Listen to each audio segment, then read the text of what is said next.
This week in the news, games get leaked before launch, Steam controller can be played without Steam, Sony takes a massive L, and more on this week's Old Man Rages at the News. Before we get into the news, hit the like and subscribe buttons if you enjoy the content. We're starting off strong this week with Microsoft leaking Forza Horizon 6 with Steam's reload, 10 days before the game launches. These leak files allow anyone to play the game 10 days before it launches. Now, keep in mind, it's not clear if it's the full retail version of the game or an early build. Not to mention, you will still need an Xbox account to play Forza Horizon 6, and people who exploit this have had their accounts banned, and for quite a while, might I add. The unbanned date is set for the 31st of December, 9,999. Yes, that's 4 9s. Now, digging a little further, I found pirates talking about this ban, and one of the commenters mentioned that it was a person publishing himself playing the game on YouTube. It's a very fucking dumb move. Another one allegedly got banned, but we can't exactly verify this claim, and considering the post looks like it was made by a drunk person. No, I'm serious. Now, could be just a non-English speaker, but yeah, it's a mess. Now, the devs as well didn't take this lightly since they threatened franchise-wide bans after the game leaked. Playground Games, the studio behind Forza Horizon, published on their X account the following. We are aware of reports that a build of Forza Horizon 6 has been obtained prior to its release and can confirm this is not the result of a preload issue. We are taking strict enforcement action against any individuals found accessing this build, including franchise-wide and hardware bans. We encourage fans to sit tight for the game's release on the 19th of May. Now, if I had a nickel every time a game got leaked within the last week, I would have 2, which is not a lot, but it's weird that it happened twice, since Subnautica 2 got leaked as well. Now, there is a PR written response here to IGN, but the developers made one that's a bit more funny. The developer wrote in Discord, "It took some doing, but this guy self-reported. Thanks for pirating a game that I've spent years working on. I'm disappointed that you do that when it's kind of how we make our living. I hope you rethink your life choices."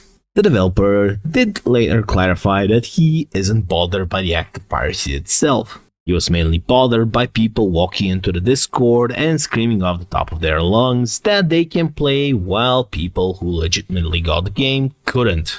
It's almost as if people can't apply common sense here. Look, if you're gonna pirate a game, don't announce it to the world. Or the game's Discord for that matter.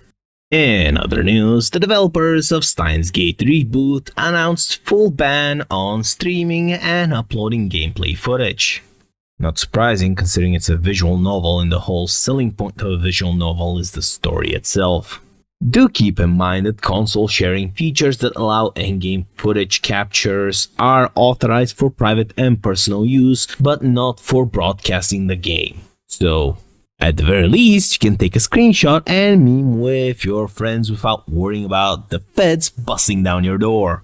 Oh boy, what a relief! Now, it's worth mentioning that this is not uncommon for a Japanese publisher, especially when it comes to visual novels. They'll go after you if you try to stream it, and the best example here is a case from 2023 where a 53-year-old Japanese creator uploaded an hour-long video of their previous game that included banned sections with other copyrighted content. He got arrested and found guilty for copyright infringement, and he had to serve jail time, including paying a fine of 1 million yen. Now, I can't wait to see how people will review this game without showing content from it. That's gonna be hilarious. And in some good news for gamers, Valve revamped their community market with bigger, better listings. Now, there are quite a lot of changes, but I'll try to go through all of them. Or at least I'll try to put it in a condensed version. Listings can now feature more images, item descriptions, and call out for listing specific items such as wear/flow, pattern template, and applied accessories. They also grouped similar items into one page like the one shown below the text. Alongside all of that, they added better graphs and a better item filter. Now, so far, so good. But it's Valve, and you know this shit gets better. How, you might ask? Well, the SDL library also added support for the new Steam controller, thus allowing you to play with it without depending on Steam. Yes, it did get better. So, a pull request was opened 2 weeks ago to add support to the Steam controller, but it was flooded by a issue ticket opened in early May by a Minecraft mod developer outlining the various limitations at present when using the new Steam controller outside of the Steam client. Thankfully, all those issues were fixed and the pull request was merged on the 14th of May, enabling the usage of Valve's controller without relying on the Steam client. Let that sink in for a minute. You can use the Steam controller outside of Valve's ecosystem, and Valve is more than happy to let you do it, mind you. Oh boy, some companies need to learn from this and not scream "Monopoly" at the top of their lungs anytime Valve makes a move and wins big. Yeah, let's be real here. They're not gonna learn. And in other news, the Outbound devs apologize for trying to get players to delete their negative reviews. Or in other words, for attempted review manipulation. This got a lot of attention on the r/Steam subreddit, where the user Just Loves Penguins posted this image where it has a negative comment. Now, I get that it's censored on Reddit's post, but doing some digging, and mind you, it was surprisingly easy to find, we have the original. The developer responded with, "Sorry to hear that Outbound is not your cup of tea, but that is of course totally understandable, no hard feelings. Feel free to send support requests to Steam support to get full refund on your purchase. If you do so, we would appreciate if you would update or remove your negative review. Thanks a lot." Oh boy. Yes, that's the original review shown. And yes, we did find it. And again, yes, they did remove the request to delete the negative review. Now, the developers did publicly address this in a thread, and here is their full statement. But, as you can see at a glance, this is classic PR talk. Now, what's funny about all of this is that someone claimed that it's AI. So, what would a deranged idiot on the internet who posts videos once a week would do? Well, obviously, you go to Humanize AI's detector and check for yourself. And surprise, surprise, it claims that the statement is 91% AI generated. Fucking hell, man. I can't believe this shit. It's like people can't say we fucked up and we'll do better without asking a chatbot to write that for them. Ugh, Jesus Christ. Some people are lazy. Alright people, that's enough for this week. We found the 10 out of 10 game of the year, and it's Mixtape. Yeah, I know, a bad joke. I'll see myself out at the end of the video. Now, as you can see, the publisher posted all the reviews of Mixtape, and most of them gave it a 10 out of 10, with a few giving it less than a 10. Which, still, a 9 out of 10, mind you. It's still less than a 10 no matter how you look at it. But anyways, enough memeing. This obviously resulted in people on X and on YouTube speculating that Megan Ellison had some sort of a hand in it blowing up like this, aka it being an industry plant. Yeah, sure. It's strange that a mediocre game got so many stellar reviews, but this isn't the first time we've seen Slop get a better score than it deserves. I can think of a few games that should have gotten a 4 or 3 that had glowing reviews from quote-unquote critics that were raging dumpster fire. Pretty sure everybody can at this point. But combine this with the fact that Megan Ellison's publishing company, Annapurna Interactive, previously published games like Stray, which was developed by Blue 12 Studios, and Neon White, which was developed by Angel Matrix. And mind you, those games became hits on their own. It kind of makes you believe that this is just your daily drama out of proportions. And look, for transparency's sake, and as far as I'm concerned, this is a mid-game, which was coincidentally published by a publisher that had some good games in the past, and was made by a developer, Beethoven and Dinosaurs, that has no idea what they're doing. Hell, just look at their previous game that was published on Steam. But, watch people disagree with this take. And for the people of common sense, keep in mind that the publishing company is the only thing tying all those games together. And who knows? They might have just had, I'm off the top of my head, a contract to publish 2 games. I'm just talking out of my ass here. We don't know why they were basically given a green light to publish a second game after their first game was, how would you call a turd sandwich that was ran over by a F-150? Oh, and here's something funny. Remember the guy who failed the Cuphead tutorial? Yep, he apparently loves Mixtape. That's all you need to know about the quality of the game. Now, what's their excuse for making this game? What, were they funded by the government or something? And that, kids, is narrative foreshadowing. But anyways, moving on, some Japanese retailers are now restricting the sales of Nintendo Switch 2 purchases. Now, first was the Valve controller that had a few issues at launch with sales. Thank God those were ironed out. Now we have Switch 2. What's next? The Steam machine? Oh wait, Valve already has a system in place for the Steam controller they can use for the Steam machine. Yeah.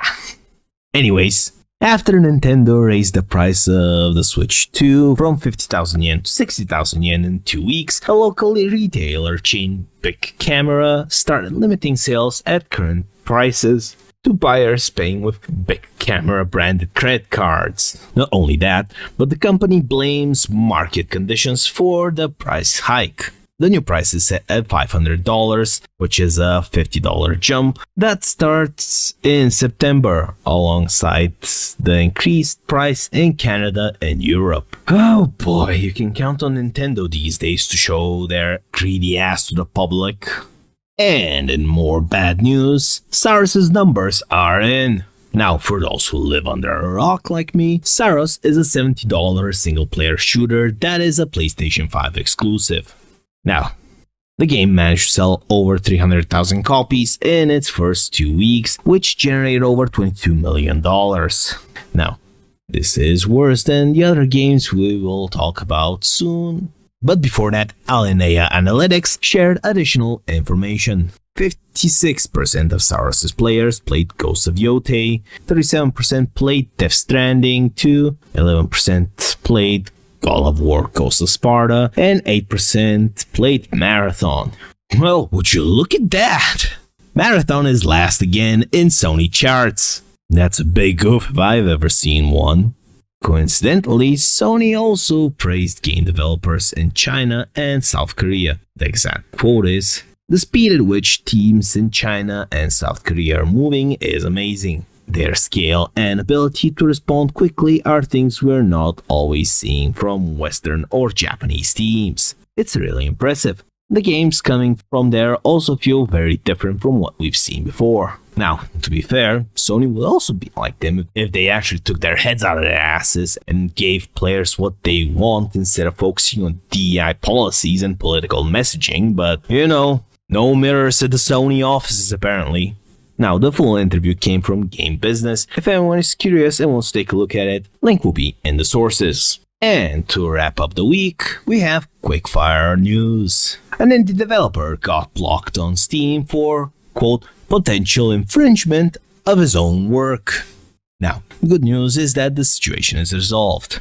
The game in question that was stuck in limbo is Wired Tokyo 2007.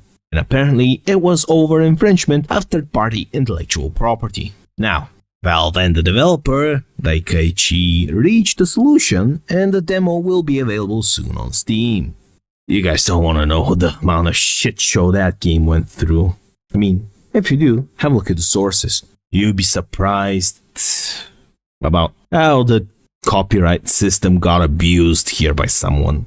Because yeah, somebody went on and basically said, no, this game is mine. The guy that's making it does not own it. To which the whole shit show happened, and yeah, it's...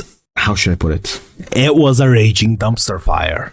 In other news, the game Mouse PI, some of you might know it as the game that IGN tried its best to dislike but couldn't. Yeah, that game. It sold so well that the publisher made all of their invested money back. The game sold roughly 730,000 copies on all platforms, and PlaySide, which was the publisher, got a 50% cut from the sales on console. Now, the game made an estimated total of 21.4 million since its launch in April, which means PlaySide recouped all milestone payments, publishing, and market costs. Good news all around, I suppose, for a good game. Now, Sega, also by apparently looking at the market, also made some good choices. It killed its mysterious super game after seeing so many live services tank this year. Yes, their large-scale global title that was supposed to launch around this year was cancelled. And yes, it's a good thing, considering it was supposed to be a live service. Now, there are other games like Crazy Taxi, Golden Axe, and Jet Set Radio are still set to launch and are unaffected by the cancellation of their big project. So, the good news for the fans of these franchises, they're gonna be getting some games in them. Additionally, members of parliament accused Rockstar of obstructing legal process as a battle over union-busting allegations dismissal continues. Several Scottish Labour members of parliament have called for greater transparency for Rockstar, with IWGP, or Independent Workers' Union of Great Britain, for those of us who are not in the land of tea drinking or haggis eating, said the developers have, quote, failed to cooperate with basic disclosure requests, refused to provide evidence in full and investigation reports, and denied workers their right of appeal. Now, this is what the MP said. If you want to read it for yourself, feel free to pause the video and do so, or head into the sources, as all of that will be linked there. And in some amazing news for Nihon Falcom, they issued a report of 1,227% year-on-year operating growth thanks to strong overseas sales. Almost as if you make a good game, you're gonna profit from it. Now, the company published its consolidated financial results for the first half of the fiscal year ending in September 2026. According to that report, the developers saw year-on-year growth across all metrics, with revenue rising by 153.9% and profits rising by 1,227.4%. Their sales went up by 194.8% year-on-year in this segment, driven by sales of Trails in the Sky First Chapter, which released simultaneously worldwide in September last year. Additionally, the game also became the best performing Steam release to date. Let that sink in. And in more good news for PC players, Capcom revealed that 93% of its game sales are now digital. PC also became their main platform for around 54.5% of total sales. Because of the PC market, they were also able to distribute titles to 244 countries/regions, becoming their main driver for product growth and brand awareness.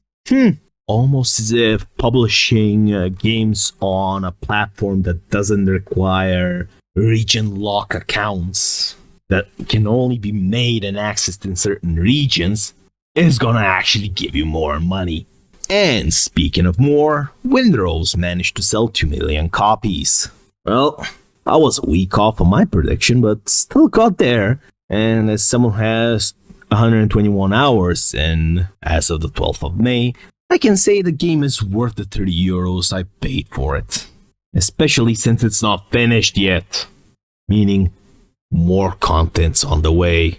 Hopefully. Now, speaking of things that are finished, Amazon cancelled the Lord of the Rings MMO, but promises to continue to explore a compelling new game experience set in Middle-earth. Oh boy. Before I get into what has me a bit worried, Amazon's head of games, Jeff Gratis, told Eurogamer that the company is continuing to work on a Lord of the Rings quote experience. And that has me worried there because I have no idea why you have to put quotes on game experience unless you're gonna make a on-rails quick-time event movie and label it a game. I hope that doesn't happen, especially since his full statement yet again reads like a machine printing of a PR speak. I mean, get a load of this. Our creative team continues to explore a compelling new game experience that does justice to Tolkien's world. We're working closely with Middle-earth and remain excited about the IP. Yeah, outside of gaming media, we can clearly see how excited you lot are about the IP. I'm gonna go grab a shovel and dig a grave for it, just in case. And speaking of MMOs, the single-player simulated MMO Aaron Shore is getting raids this summer. Now, some context is needed. The sole developer, Brian, released Aaron Shore in early access on Steam to offer the MMO experience that he couldn't have in EverQuest due to poor internet connection. Yeah, back in those days, playing EverQuest on dial-up was... Well, let's put it like that. If you did that on dial-up, you had balls of steel. But anyways, I'm reminiscing here. In an update coming this summer, players will be able to find runes allowing access to 4 raids, each consisting of an otherworldly plane of existence, aligned with one of Aaron Shore's gods. Obviously, since this is a single-player game, you will be joined alongside other 14 computers, or as we used to call them in the past, bots, to simulate raid experience. I hope the cat... Look, as someone who primarily grew up with WoW, what I hope from this is that you get a video at one point during the summer where one of the bots is just standing in the fire, while one of the healer bots just goes, "Get out of the fire, get out of the fire." For those who know, you know. And to wrap up the week, we have Shift Up announcing that it will publish Stellar Blade 2 instead of Sony because they want to reach a broad global audience from day one. Almost as if the Sony exclusivity was proven to be utter shit the moment Stellar Blade hit PC. Now, if they could also get rid of the Nuvo and find a way to get the publishing rights for the first Stellar Blade, that would also be great. But that's just wishful thinking on my part at this point. In a Q&A following its Q1 earnings presentation, Shift Up stated that it will publish the next Stellar Blade game itself and also added, notably starting with this next title, Shift Up will transition to a first-party service model. This will allow us to lead marketing strategies that fully reflect the distinctive identity of the Stellar Blade IP, and we expect to communicate the unique appeal of its universe to players more directly and effectively. Now, the company didn't state if it will come out on Xbox or on the Switch too, but in all fairness, I would be surprised if the Switch 2 can even handle the game in the first place. And with that, that's all for this week. More news on next week's Old Man Ray Just Had the News.